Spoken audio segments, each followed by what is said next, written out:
Les runes sont vivantes et puissantes, mais quelles sont-elles? Elles sont un héritage laissé aux hommes par les ancêtres anciens peuples germaniques. Bonjour à tous sur Saga Voyance où je vous invite à vous abonner. Nous allons parler de mémorisation du Furtak ancien des 24 runes. Et puis nous allons faire un petit préambule en parlant de cosmos, de mythes, de création de l'univers. Chaque rune est donc un symbole qui représente un son, comme dans l'alphabet, les alphabets latins. Elles sont aussi, d'un point de vue spirituel, la traduction du mystère de l'univers. Ces runes sont un guide à la méditation, un outil pour changer la réalité intérieure et la réalité extérieure. Alors parlons mythe. Le mythe de la création de l'univers pour les peuples nordiques parle du chaos primordial, le Ginnungagap, d'une grande vague Alda, d'où émergea le premier géant Ymir, dont les membres déchiquetés créèrent l'univers. Ymir est le hurlement, le son. Dans le grand vide cosmique, il y avait une grande vague où reposait le hurlement. Le hurlement créa les différents mondes, dont la matière et vibration. Les runes sont ainsi les énergies primordiales des vibrations qui remontent à la nuit des temps. Ainsi, le Futhark ancien est composé de 24 runes, divisé en 3 groupes de 8 runes, en 3 familles ou clans, nommés Aetir. Le premier Aet est le Aet de Frey, avec la première rune Féu. Freya est la déesse de l'amour, la Vénus nordique, dite l'aimée. Ces 8 runes du premier Aet de Freya sont les 8 runes des hommes, de la nature et du féminin sacré, l'expression du divin. Ainsi, cet Aet de Freya parle de fertilité, de fécondité, de la puissance de la terre, de notions du sacré et de la parole, et aussi de 2 notions essentielles pour l'homme qui sont celles du don et de la joie. Ainsi, l'Aet de Freya reflète la production et la subsistance de l'homme. Le deuxième Aet, qui est le Aet de Hagal, concerne la défense et la protection de nos droits, avec Hagel et ce grêlon primordial ou causalité formatrice. Alors, ce grêlon est appelé la rose des vents, la rose de la connaissance. C'est un grêlon formation de la pensée. Hagol, c'est toutes les terres.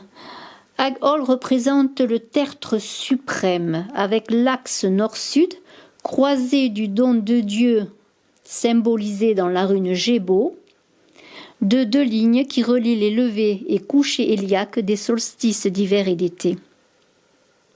Le troisième Aet, celui de Tyr, ce sont les runes de l'accomplissement humain et spirituel pour apprendre à reconnaître le divin qui sommeille en soi.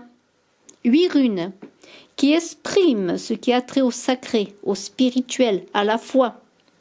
Des runes qui dispensent des conseils sur la vie, recommandent d'utiliser son libre arbitre. Ainsi, le dieu Tyr, avec la rune Tyr, ouvre ce 3e Aet. Tyr est le dieu du ciel, de la guerre, de l'ordre et de la justice. Tiwas est la rune de la conquête, une rune de direction ascendante, une rune d'action et de victoire. Voyons maintenant comment mémoriser ces runes, comment mémoriser ce Futhark ancien. Féu, Freya, c'est l'impulsion primordiale autour du grand arbre Yggdrasil qui soutient la voûte céleste. Urus, Orok, vache Amdula, c'est la vache nourricière. Avec Tourisas, on a la force des géants, l'énergie brute primordiale. Puis en Zeus est l'ase suprême, le dieu Odin. On va monter dans le char du soleil avec Redo pour être dans le mouvement de l'ordre cosmique et avec Kenas, dans une relation au sacré, on va être dans ce feu nourricier sacrificiel. Gébo nous est donné ensuite comme un cadeau de l'univers aux hommes par Odin. Et puis les hommes avec Wongo fêtent ce cadeau et c'est la joie des hommes. Et ainsi se termine le premier Aed, celui de Freya. Le second Aed, celui de Hagal, c'est la dame de l'hiver à Galas. Le passage du solstice, le retour du soleil invaincu. Puis Nodis parle de nécessité, de besoin. Isa, le froid arrive, la glace s'installe, les choses se cristallisent. Et puis Géra, le mouvement de la vie, le mouvement de l'année qui se termine. Puis nous voilà au solstice d'hiver avec Iwas, on est au tournant de l'année, et puis Perto nous annonce une nouvelle année comme une renaissance. Puis El As donne un élan, c'est le retour de la vie végétale, de la vie animale,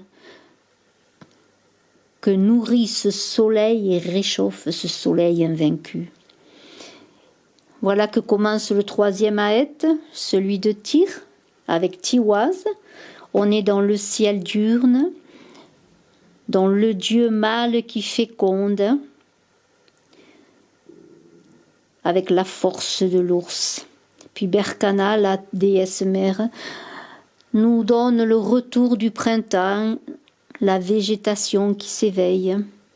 Et puis voilà que le règne animal se réveille avec Ewas et que l'homme se lève avec Manaz. Avec Lagus, l'homme debout prend conscience de sa part divine. Il est supérieur avec Inwaz. Et il tend vers sa part divine.